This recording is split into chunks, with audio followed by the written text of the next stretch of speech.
is a wearable device that alerts you immediately if your loved one has had a fall. They can wear it as a necklace, on their belt, but there's even a great watch option. There's even a simple push button on the device, allowing mom or dad instant access to emergency services. As you age, it's not like you plan for a fall. Suddenly your knee might lock up. There's an uneven surface, wet floor. There's simply no excuse to not wear something discreet that keeps you safe and can keep you at home longer. That's Safety Plus by Connected Caregiver. To see if you qualify for a free device, call 888-870-8020, 888-870-8020, or visit ccgoffer.com, ccgoffer.com. Again, 888-870-8020. With Connected Caregiver, peace of mind is just a phone call away.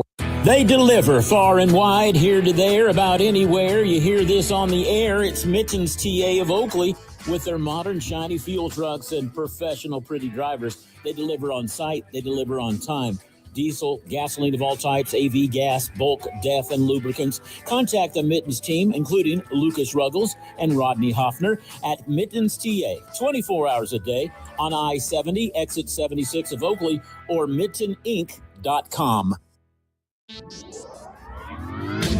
With NWKS Radio News, I'm Lucas Kenny. What started as a severe weather threat Saturday evening quickly turned into a long and frustrating night for many families across Colby as powerful winds knocked out electricity to large portions of the city. A huge thank you goes out to the utility crews from both the city of Colby and city of Goodland who worked tirelessly through the night and all day Sunday to safely restore power to homes and businesses across the community. In other news, our prayers are with the firefighters from across Kansas and neighboring states as they continue battling a series of fast-moving wildfires burning across southwest Kansas after lightning, strong winds, and extremely dry conditions sparked multiple fires last week. Kansas Governor Laura Kelly issued a state disaster emergency declaration on Thursday as fires spread across several counties, including Meade, Seward, Morton, Clark, and Ford counties. For more information on these local stories and others, visit nwksradio.net.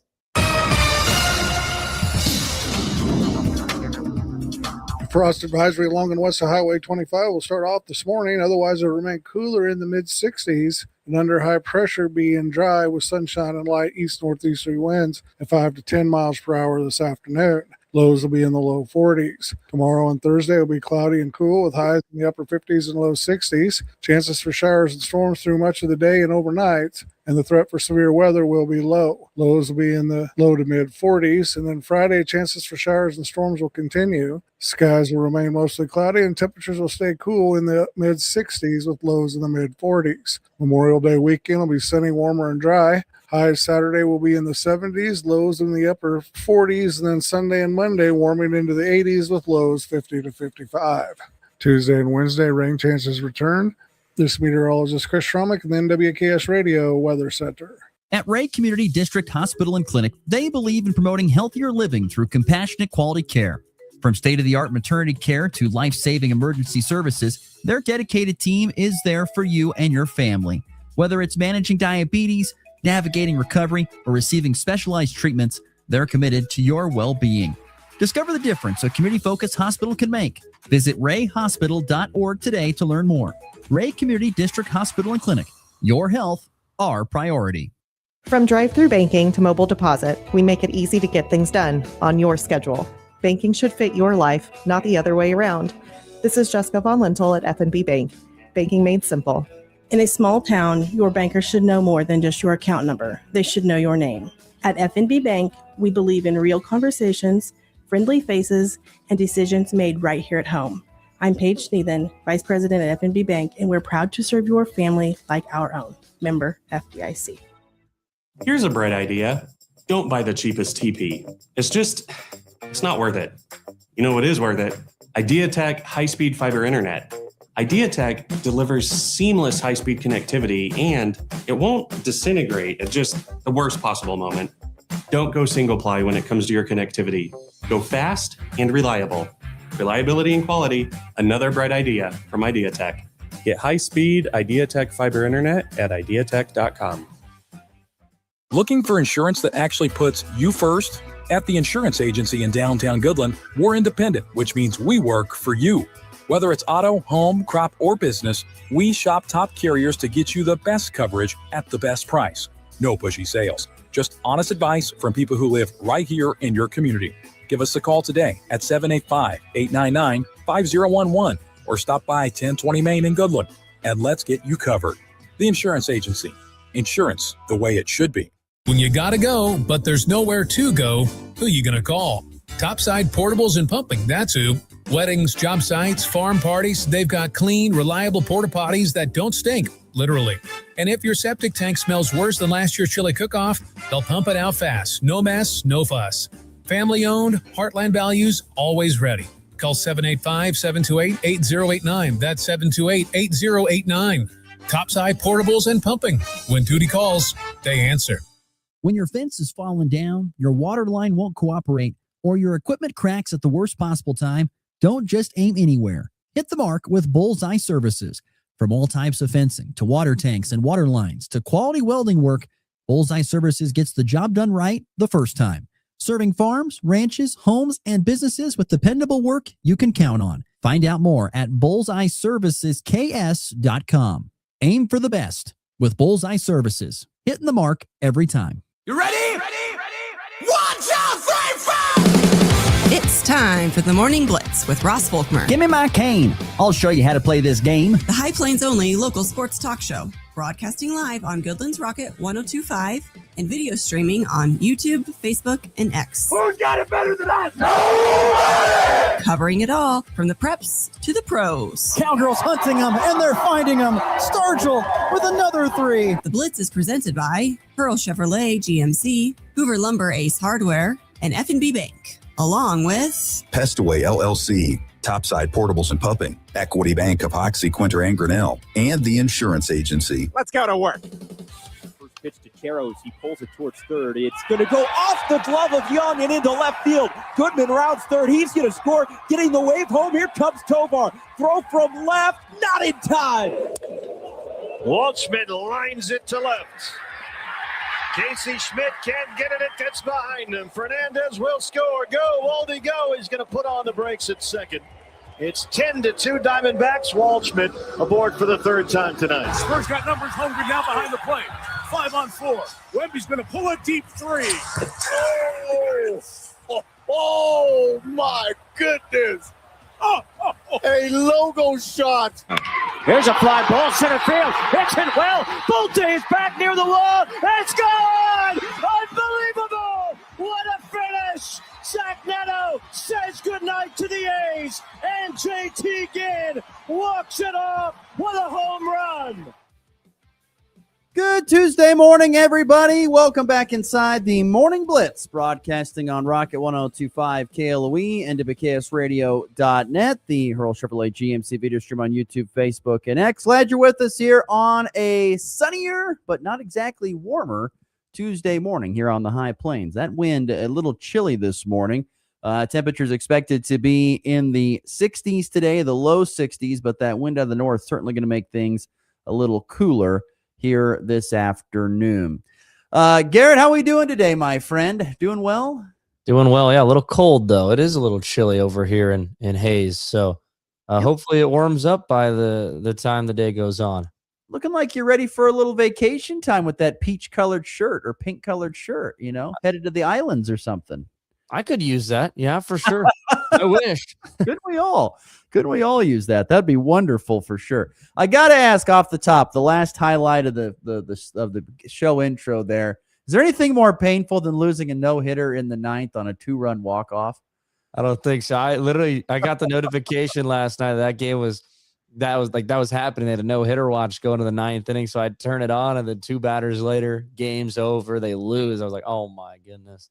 Yeah, JT Quinn for the Athletics last night, for those who weren't up or didn't hear, had a no-hitter going into the ninth inning. He goes out there, gives up the no-hitter with a single, and then the following batter, Zach Neto, with his first ever career walk-off homer. So not only do you lose the no-hitter, which stings, but then you lose the ball game, and they had a 1-0 lead to the Athletics, and they lose to the Angels there in Anaheim. So tough break last night. So anyway, what happened yesterday? When you're talking post show, you said, I don't know what I'm going to do today. I don't have school today. I don't know. What did you find to do with your first day of no education? And I didn't really do much. I just kind of chilled around the house, played some video games, went and worked out, and it was a very kind of unproductive day for me, I guess. What is the video game of choice for you nowadays? Probably MLB The Show still. Yes. You know, the game, this last one has not been very fun, but I still play it. You know, it's addicting. The 26 version is not good, you're saying? Yeah, I don't think it's very, very good. What's the difference? I got to know, in your opinion.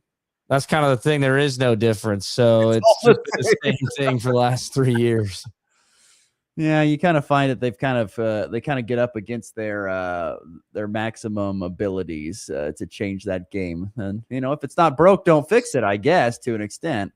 You don't want to do that kind of thing either. But I hope everyone's having a good start to your Tuesday, May the 19th. A big show ahead today. We'll be joined by Colby High School baseball coach Todd Kane coming up here in about 20 minutes or so, talking about Colby High School baseball as they get set to host the Colby Regional today. 4 teams are in Colby. The Eagles will take on Smoky Valley, and then they will face the winner. I think it's between Beloit and Cimarron Ingalls, and the winner of that game if Colby were to win, and then the Beloit Cimarron Ingle winner will advance to the first round of the state tournament. State tournament doesn't feel the same as it used to, though. I'm sorry, it doesn't. You know, and there was a lot of experience. I was very blessed to witness a lot of that with Goodland girls basketball and boys basketball. Going to the state tournament, you made the final 8 teams. You were going to go to another city for a couple of days, hopefully for the weekend, and have a chance to win a state championship. Now it's all different. Now if you make it to quote-unquote state, you go and play a game and we'll just use baseball, for example. More than likely, Colby's going to go play in Salina. You know, and no offense to Salina, but you're going to play at Salina, and then you have to win there in order to make it to KU Hoagland Park. That's of course if K-State. That's of course if Kansas isn't playing a super regional. Then my guess is they'll probably go to Wichita and Tyler Field. But nonetheless, it just doesn't feel like the state tournament. You know, and I had a chance to go cover state baseball a few years ago when Goodland made it. We got to go to Toynton and play in the first round. We lost both games. Happens. But it was still a great experience for everybody. Now it just doesn't feel the same. Yeah, for sure. It felt like it had a great thing going and just kind of messed it all up. And actually, to your point on that, if KU hosts Super Regional, I saw something on Twitter. It looked like they're going to move all those games to K-State as well. Okay, good deal. Yes. So, because there are some games, I think 5A, 6A are at Eck in Wichita. Oh, so yeah, that does 1 through 4A would go to K-State. But yeah. It was, you know, it's something. It's kind of the same thing about football too. Like we don't need all the state championship games at one site or like 2 sites. You know, just I loved how it was where you had one here, and you all played at like the same time, like 2 p.m. on that Saturday after Thanksgiving, and now it's all messed up.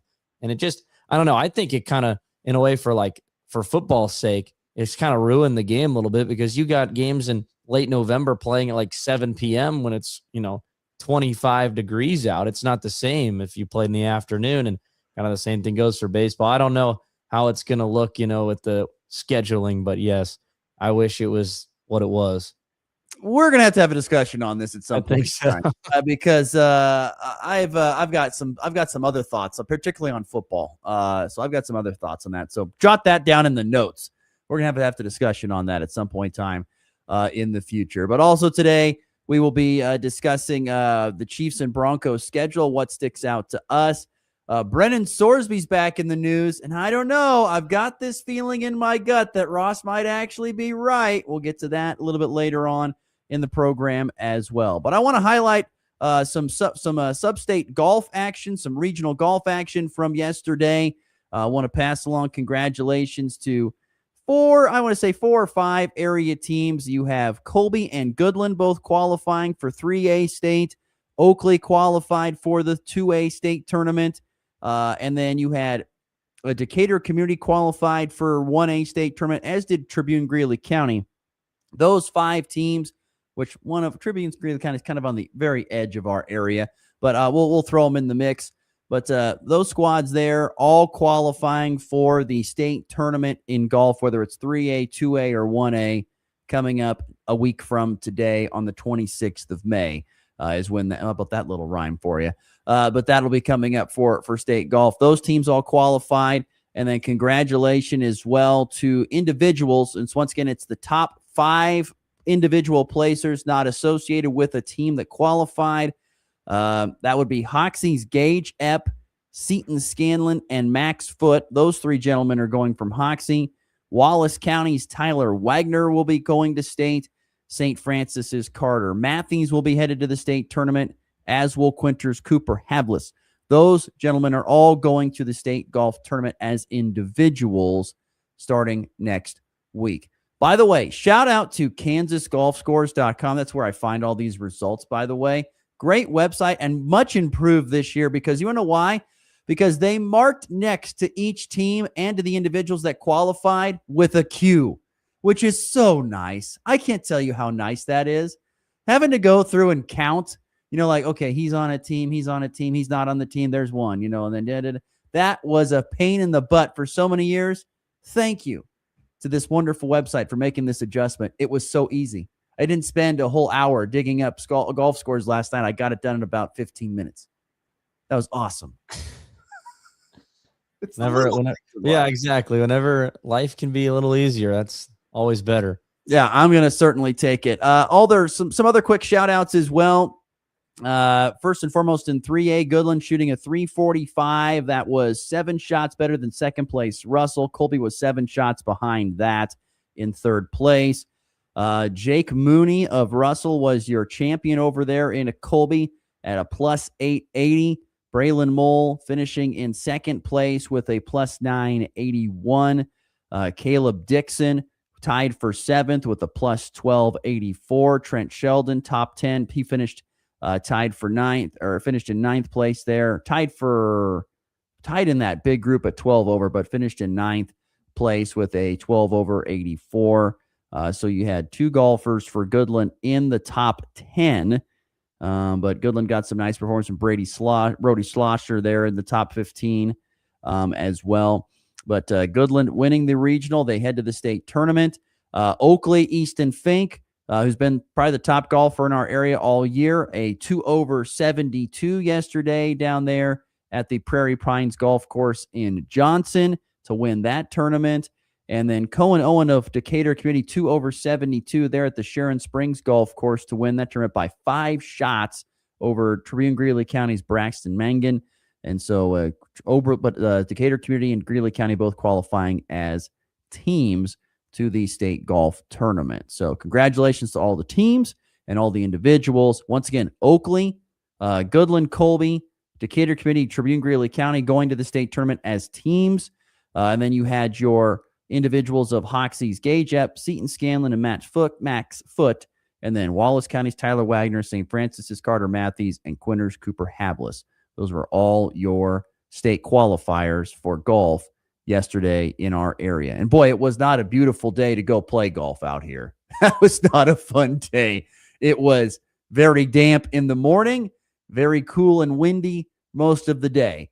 Was not a great day to go play golf. Although I think I'd probably take it over what we're having right now. I know the sun's out, but the wind sure is blowing out of the north, making it quite cold. So it was fun to see some of the pictures. We're in mid-May, and there they are out there in their long jackets and stocking caps.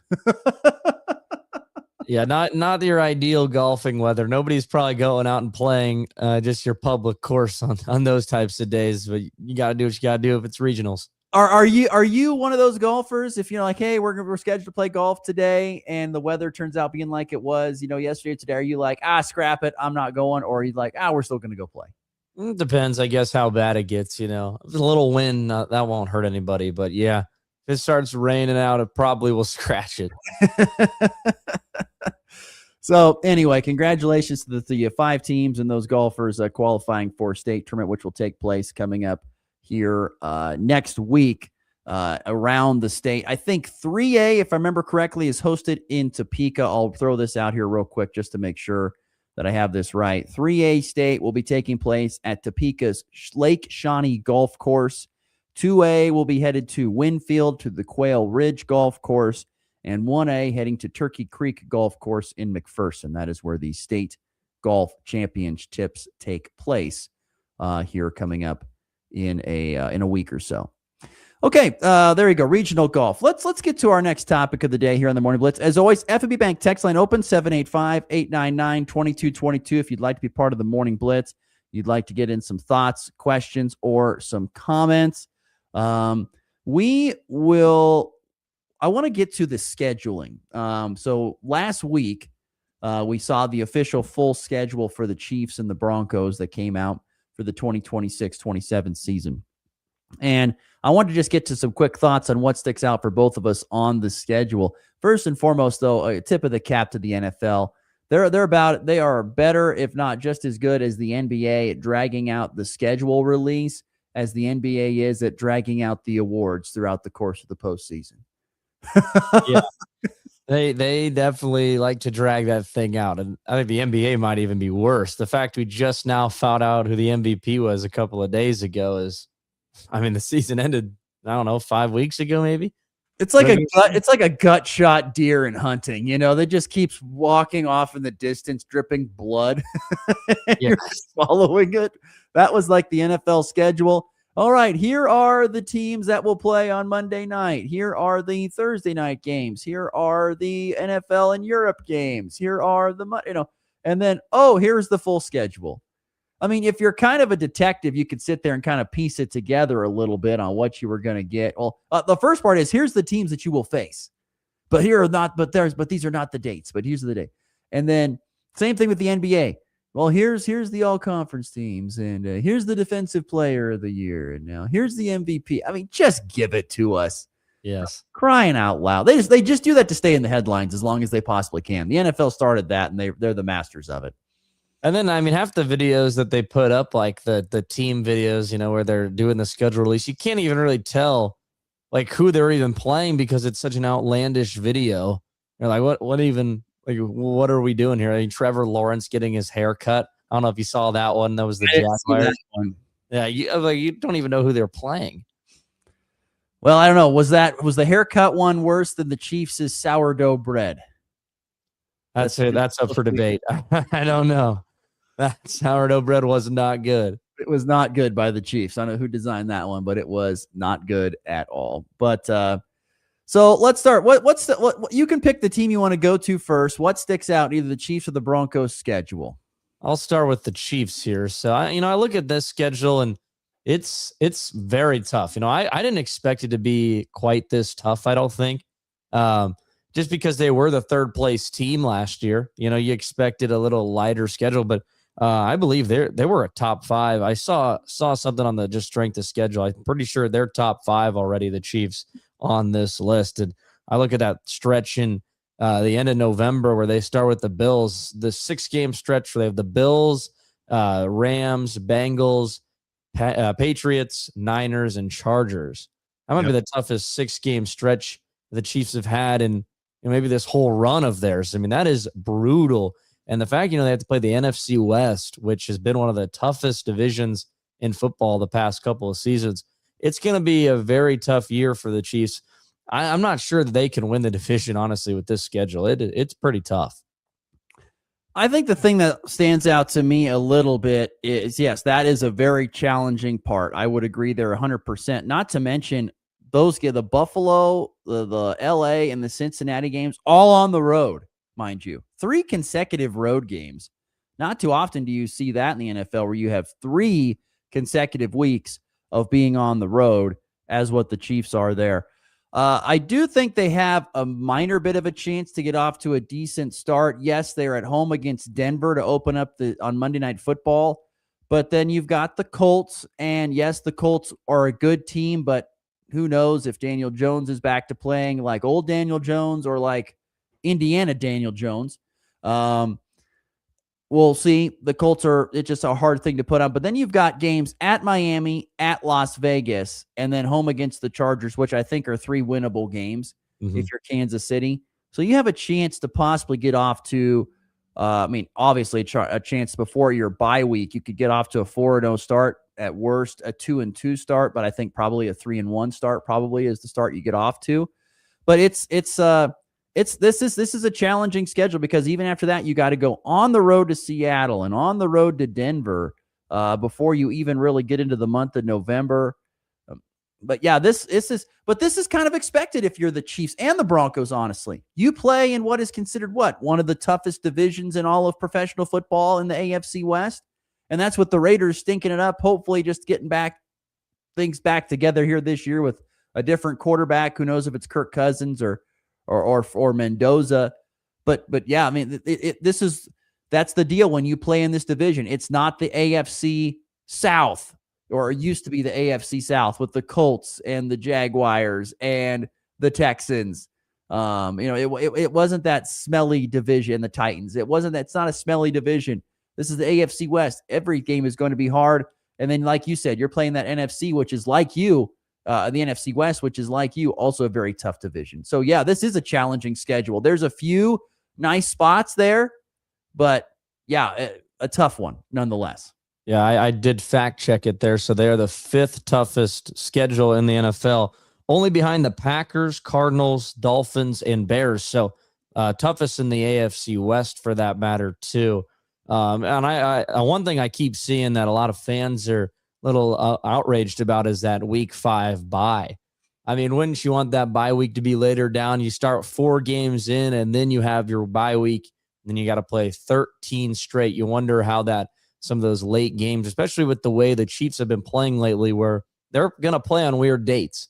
They're going to be they're on Thanksgiving. They're going to be on different holidays. Like the breaks later in the season is going to be a little tougher when you have just you're not routine where you're playing on Sunday every single day.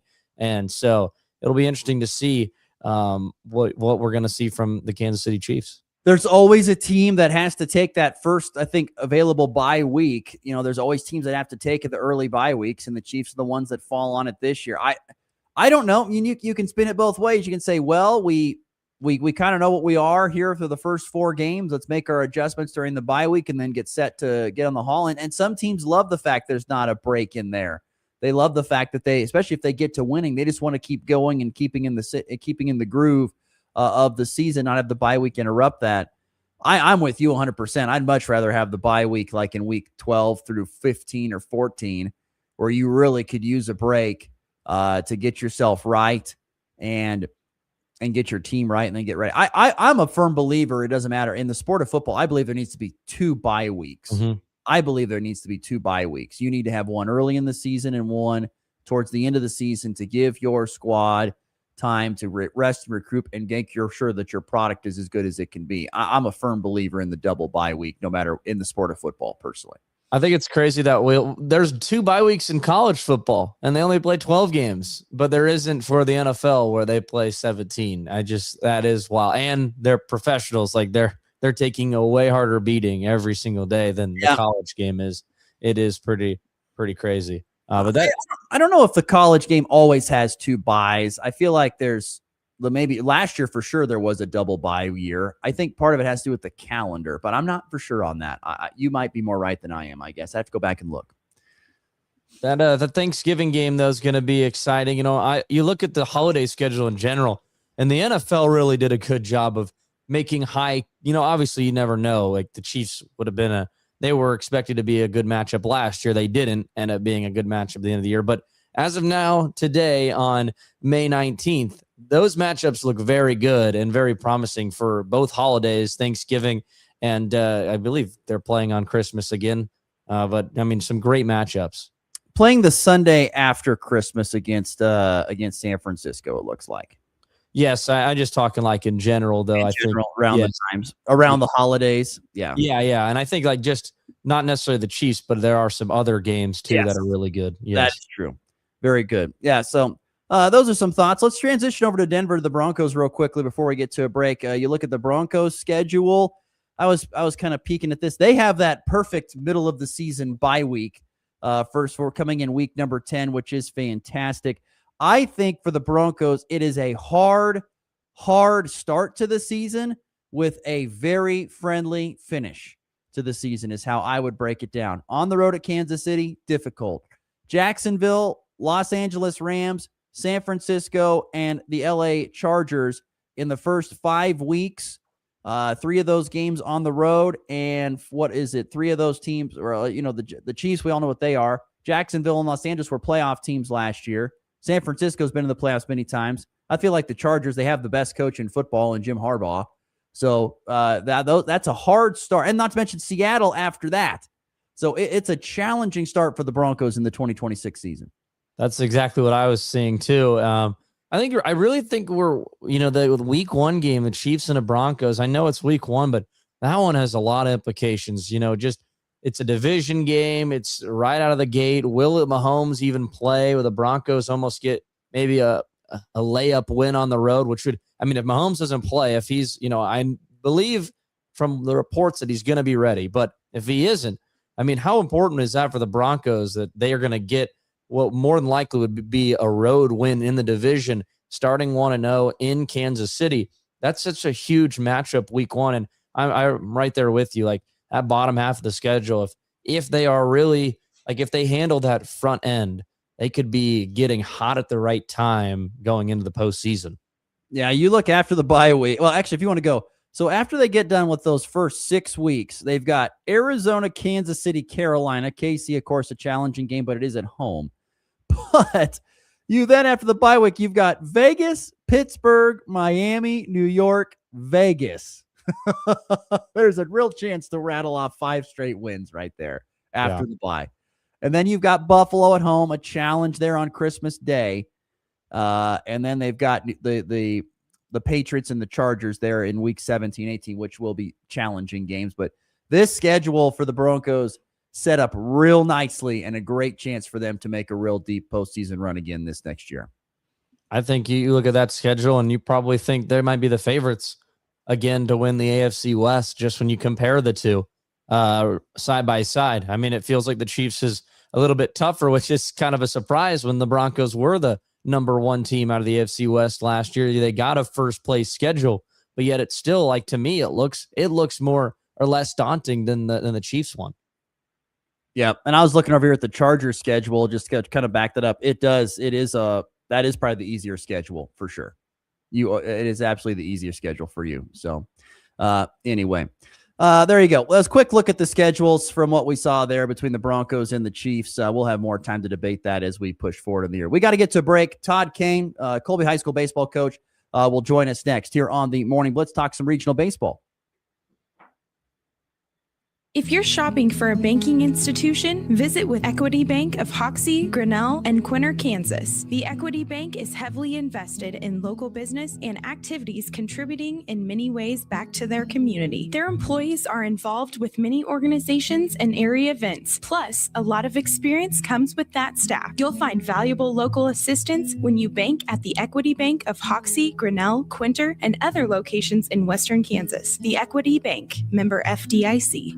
Are pests making your home or business uncomfortable? Call Pest Away in Goodland, Kansas, serving all of Northwest Kansas. They provide top-notch pest control services to keep your space safe and pest-free. From ants to rodents, termites to spiders, our expert team is here to help with effective, safe, and affordable pest control solutions. Don't wait. Call Pest Away today at 785-728-7166 for fast, reliable service. Your home or business deserves the best protection.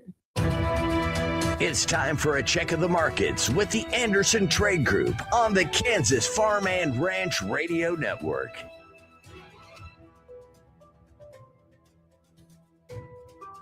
Good morning, Jared Law with the Andersons in Overland Park, Kansas with your morning market update. It is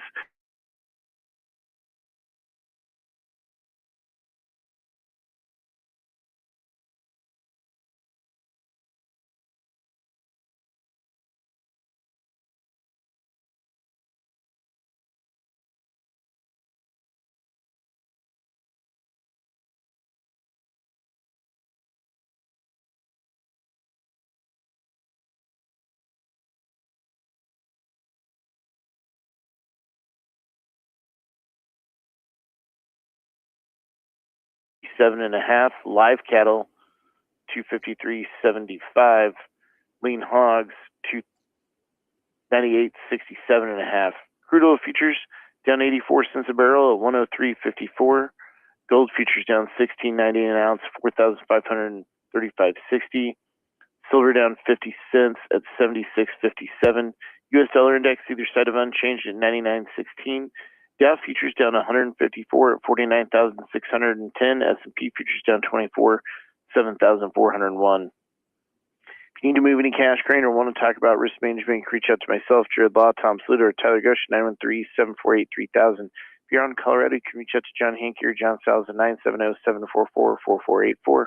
The Anderson Trade Group, proud market partners with Kansas Farm and Ranch Radio. Find out more at andersongrain.com. The risk of loss through trading futures and or options is substantial, and each investor or trader must consider whether this is a suitable investment. Past performance, whether actual or indicated, is not indicative of future results. The Anderson Trade Group has no guarantee that the advice given will result in profitable trades. Farmers looking to boost crop performance and improve your profitability? Thiosulfates can help you do both. With Thiosol and KTS, you can create custom blends that allow you to extend your UAN supply while providing essential sulfur to your crop.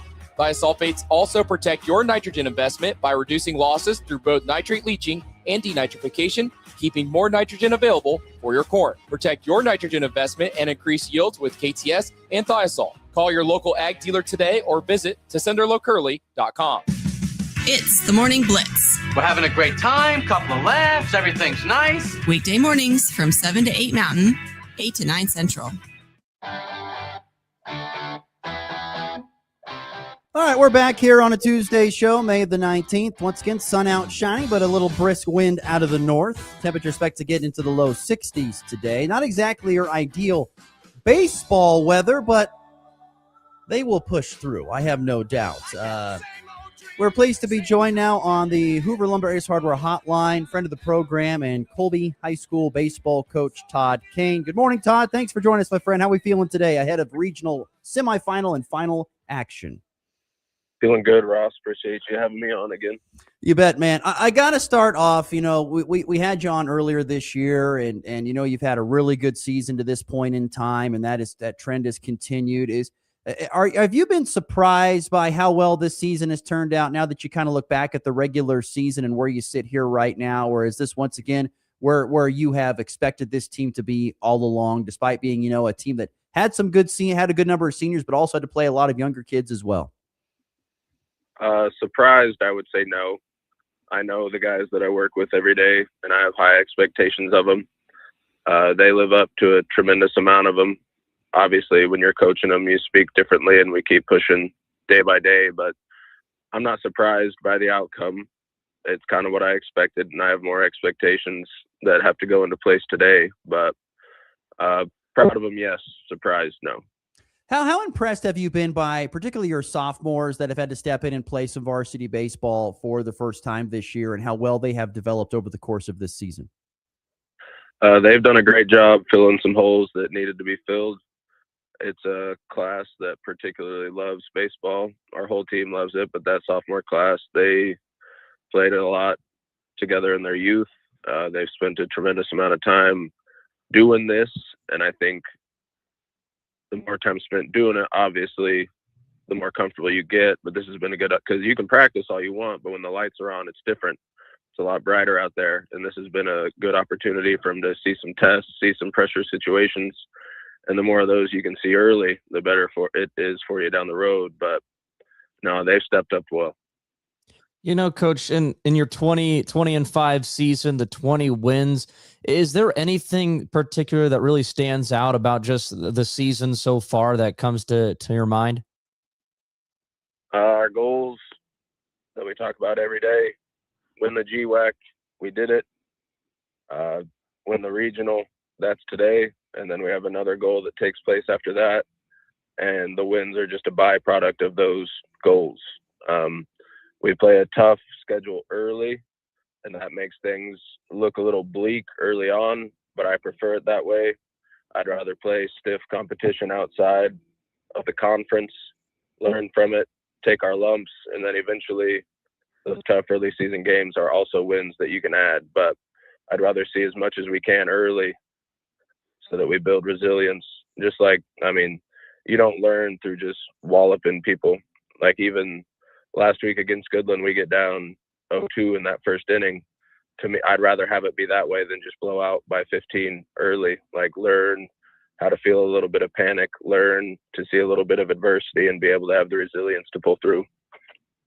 I'm glad you brought that up. I was going to ask you about the resilience of your guys to get down 2-0. I mean, to have your ace pitcher, Braxton Withing, go out there and be a little overhyped and struggle to hit the strike zone early on and then be able to bounce back from all that. What was kind of going through your mind, your coach's minds, and what were you relaying the players there probably in the beginning of that second inning? I mean, just the same stuff we preach every day, and they didn't need a lot of taming. They didn't need brought back down. Panic didn't really settle in. They knew that we get to hit 2. I mean, Braxton had half as many walks in that inning as he did the entire season, but I know who that guy is. So we just come back in, we hit, we go out the next inning, we do it again. And I mean, he shut out the rest of the game, but I'm a big believer in dancing with who you brought to the party. Like, I know who that guy is. I know who my guys are. Just because things look a little wobbly early on or something bad happens, that doesn't mean you don't have time. Every other sport, you have a clock battling against you. Baseball, something happens early. You got nothing but time and your own decisions that can rectify that problem. Speaking of Braxton Withington, just talk about the season that he's having. You know, he's headed to Cloud County next year, and just how nice it is to have an ace pitcher like he's been throwing. I think it's natural to take it for granted. Like, the defense is there behind them, and they do a fantastic job. But when a guy has 95 strikeouts in a season, there's only so much you have to do back there. And he gets a lot of attention, as he should, and it's deserved with the notoriety. But you only see that success if you have a defense behind you, if you have run support. It takes other guys to achieve those goals, and he knows that. And he's not just talented, he's a good leader, and he's appreciative of the teammates that he has around him. A funny side note, Todd, have you ever played Braxton in bags or in cornhole? I've never picked up the bags, but I believe he's decent at it. Decent. One of the best in the state. Todd Kane, our guest, Colby High School baseball coach, joining us on the Hoover Lumber's Hardware Hotline. Regional play continues today in Colby. Todd, when you played not too long ago, it used to be you go to regionals, you had 3 games in a day to try and kind of get there. It's changed the format. How much more do you like this new format? Do you like the older format when it comes to setting up pitching and being able to try to advance? I don't know. I mean, it's a catch-22. Like, everybody gets to throw their one last week, and then for yourself, you get to throw your one again, but that means so does everybody else. I think we are deeper pitching-wise than most people, so I would have no problem if we played it the next day. I think depth favors us more, but they could schedule it 2 weeks. They could schedule it 2 days. I mean, you just got to show up and be ready to roll one pitch at a time regardless. I think the playing at the high seed post is cool because, I mean, a few balls bounce a few different ways those last games of the season, and we end up from probably going to Russell or Beloit to getting to host all these at home. We have a beautiful field that a lot of people work hard to maintain, and now we don't have to get on the road. We just get to be here and play on our home field. That's probably my favorite part of the change. You mentioned your depth in the pitching. What do you credit that to? Is that to the, I mean, obviously to some to the kids, but, talk about coaching those kids to develop those arms, to have these guys ready to pitch at any point in time in the season. The first of the credit has to go to them because they put in the work to be talented at what they do. At the high school level, willingness to be in the strike zone, part of it has to come from them, and a lot of it has to come from coaching. If you look at box scores, if you look at pitchers that have wins and losses, a lot of those losses accrue when pitchers live outside the zone. They walk people on, a hit happens. They walk people on, an error happens. To me, and I'll die on this hill, if you live in the zone, you can give up a few hits because baseball's hard. Most of those balls are going to go to a glove. And as long as the defense is disciplined and know what to do, you're going to get more outs than you're going to get runs. So a willingness, and it's hard, of a 14 to 17-year-old kid to live in the zone, know that ball is going to be hit, and have faith in the people behind them to make an out. Because if you try and do it all yourself, the results probably aren't going to be as good. I mean, I'm comfortable 4 or 5 deep in our pitching staff, and I know our 6th is better than the next guy's 6th and 7th better than the next guy's 7th. That's a combination of luck, talent, work, and a little bit of coaching. When you dive deep into this regional a little bit, Coach, you guys start with Smoky Valley, and their record might not show, only being 11-12. But of course, this is regional baseball. You get to this point, anything can happen. What do you see out of them today? I'm certain we're going to face a big lefty. Throws medium velocity, a lot of off speed from what I've seen. Likes to paint the outside, and at the high school level, that's smart. A lot of guys aren't willing to adapt their swing to hit those outside pitches, not willing to go right side or adjust the timing to be on time with it. You're not going to lace it off the wall, but if you're disciplined, you're going to get the hit that you need and get on. When they played Scott, it was like 6-3, 7-3 up until the 5th, and then it kind of got away from Scott, and that's when the box score looks like it was a blowout, but it was pretty tight the whole way. I mean, Scott's a competitive team. They got 3 really good hitters. You read the record on paper, but when it's postseason, everybody's 0-0, and that's how you got to treat it.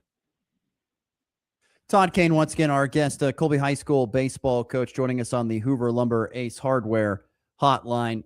You've mentioned, we talked a lot about your pitching and the depth of pitching that you have, and we know that your offense can put up some runs. What do you consider the strength of your baseball team here this year and heading into these next 2 games? Tangible strength, I would say balance. We don't do, I would say, any of the 3 aspects overwhelmingly well, but we do all 3 of them well. We hit enough, we play defense enough, and we pitch enough. And where there's no hole, there's nothing to exploit.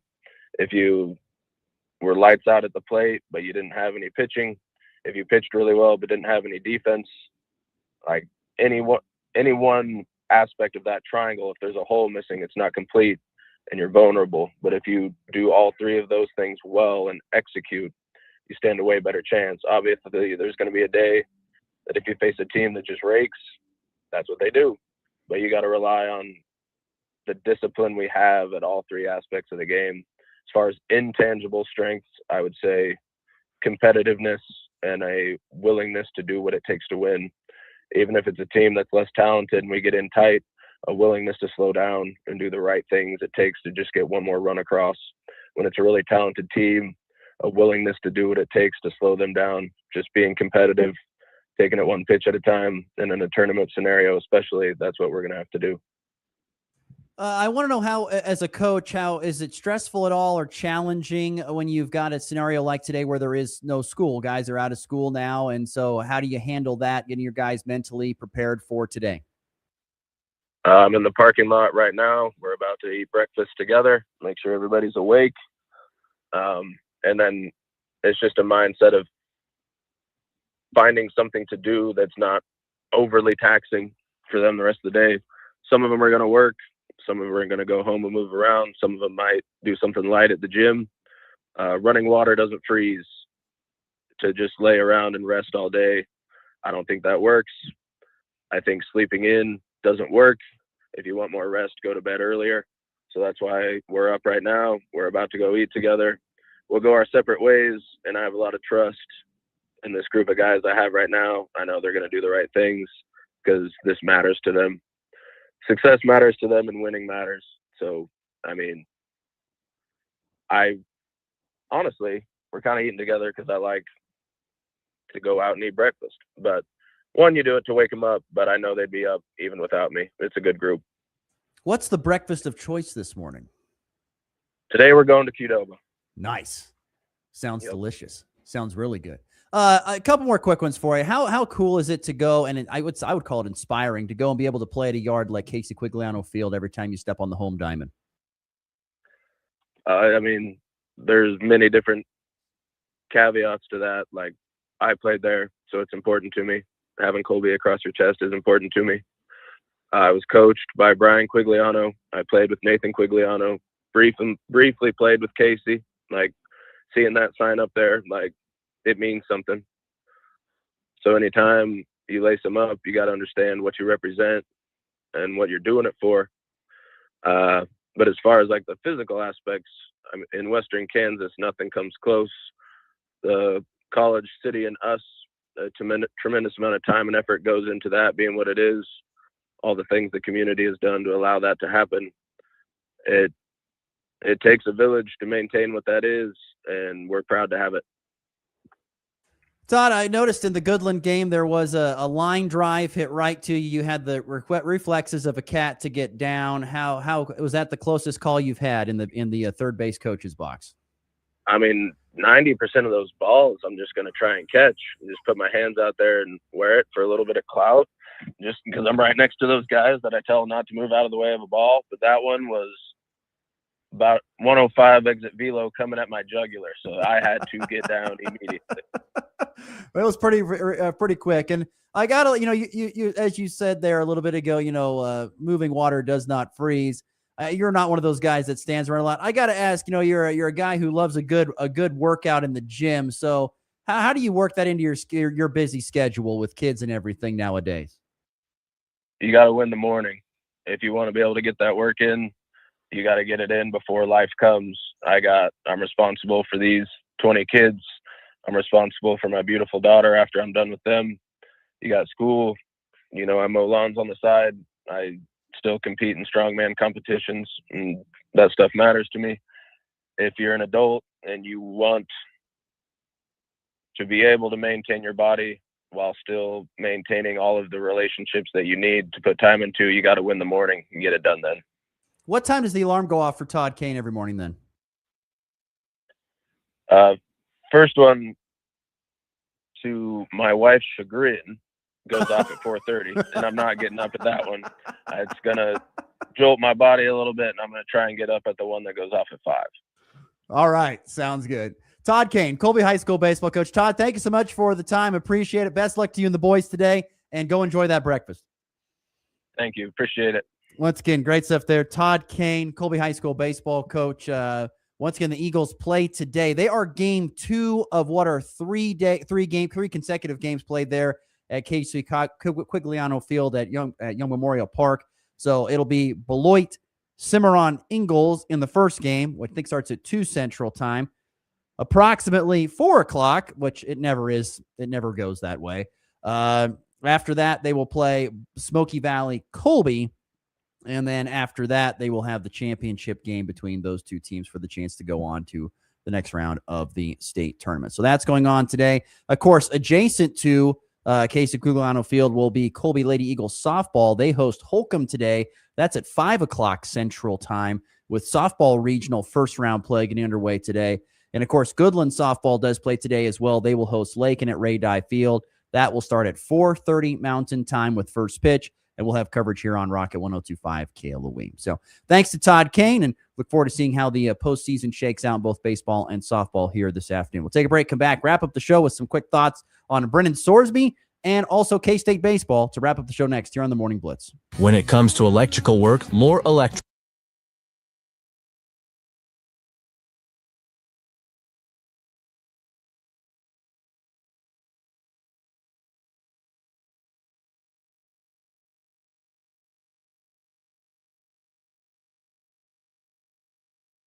Back fast. For top-notch service and serious know-how, call Lore Electric, because they don't just do more, they care more at Lore Electric. That thump your dryer's making? It's not keeping the beat, it's crying for help.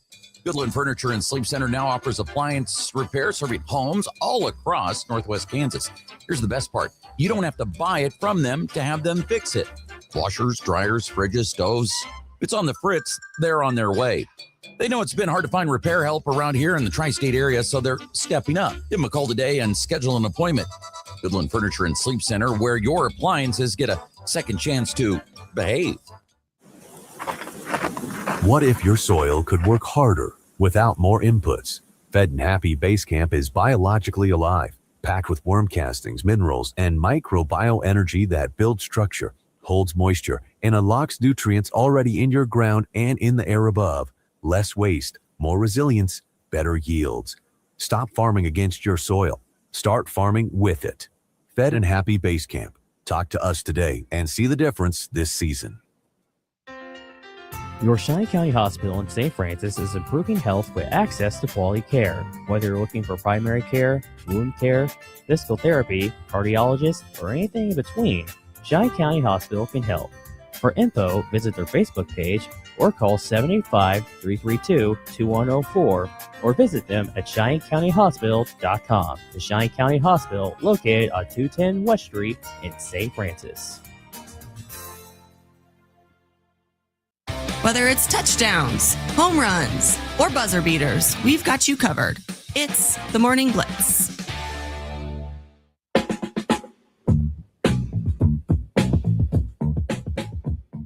All right, I want to wrap up the show here real quickly with some thoughts on Brennan Sorsby. Before that, I want to get to the FA Bank text line. Michael, going back to our discussion on the schedule in segment 1, of course, he's a massive Broncos fan, said going to be a hard first half of the schedule, but this is but it's good just to show that last year wasn't a fluke and that this Broncos team is legit, and this should be what every Broncos fan wants to start off with. All right, Michael, thank you. Officer Jared, he agrees with us on the Broncos talk as well. He also says that the Joker got robbed again by SGA when it comes to the MVP.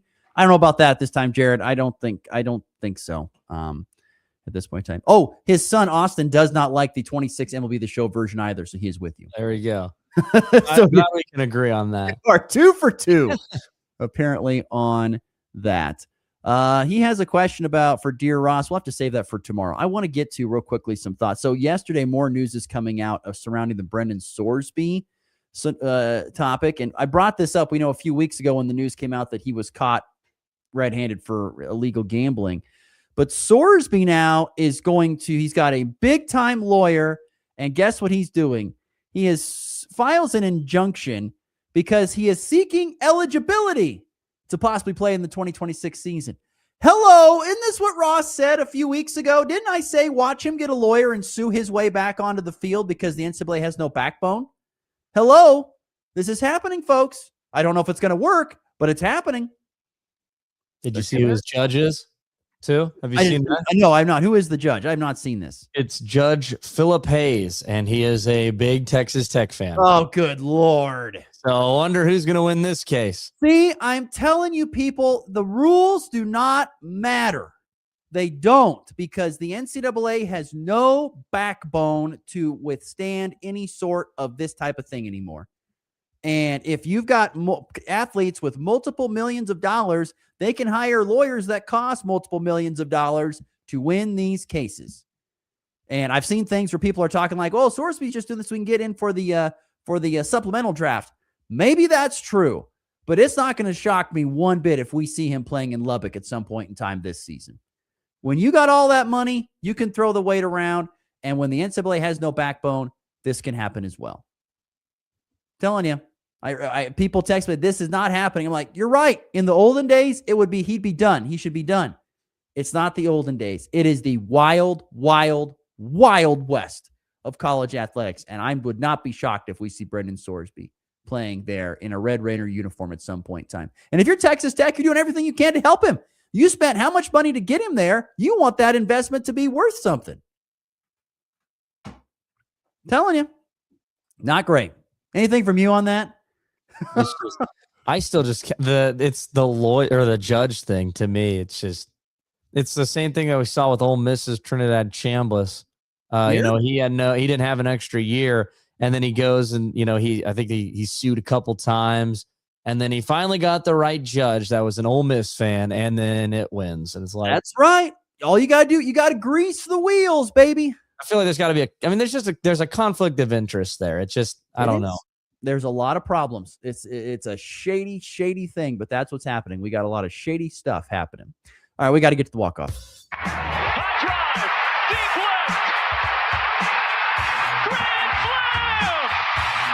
And back lifts his ball high and deep to right. How about a walk-off Brady? Thomas to the 10. Denver's going on to New England. They win it on the first play of overtime.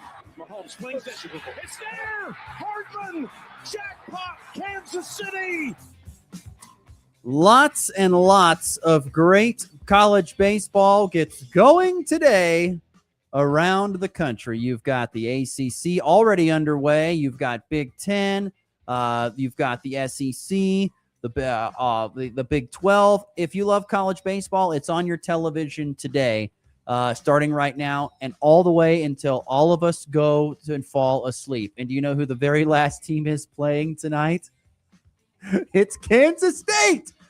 The Wildcats will take on Utah with a first pitch time approximately 10 o'clock Central Time tonight.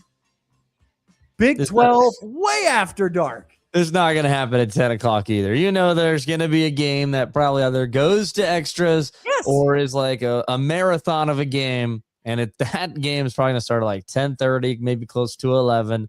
And then who knows? I don't know what the schedule looks like if they have to come back, turn around, play early tomorrow. But it's going to be a long week if whoever wins that game wins again. Just pitch a tent in the outfield and call it good. Sleep. You're in Surprise, Arizona. It's beautiful weather. Just pitch a tent out there. It'll be great. Yeah, it's ridiculous. A 10 o'clock Central Time start, which I couldn't agree with you more. You know it's going to be 11 o'clock or later by the time that thing goes. I will not see any of this game. It is past my bedtime. Neither will I. Neither will I. I'm right there with you. For Garrett Wellbrock, I'm Ross Volkmer. Have a great rest of your Tuesday. Don't forget, of course, you can catch Goodland Cowgirls softball here today, starting at 4:10 Mountain Time with pregame as they take on Lakin in the first round of regional play. We'll talk to you tomorrow here on the Blitz.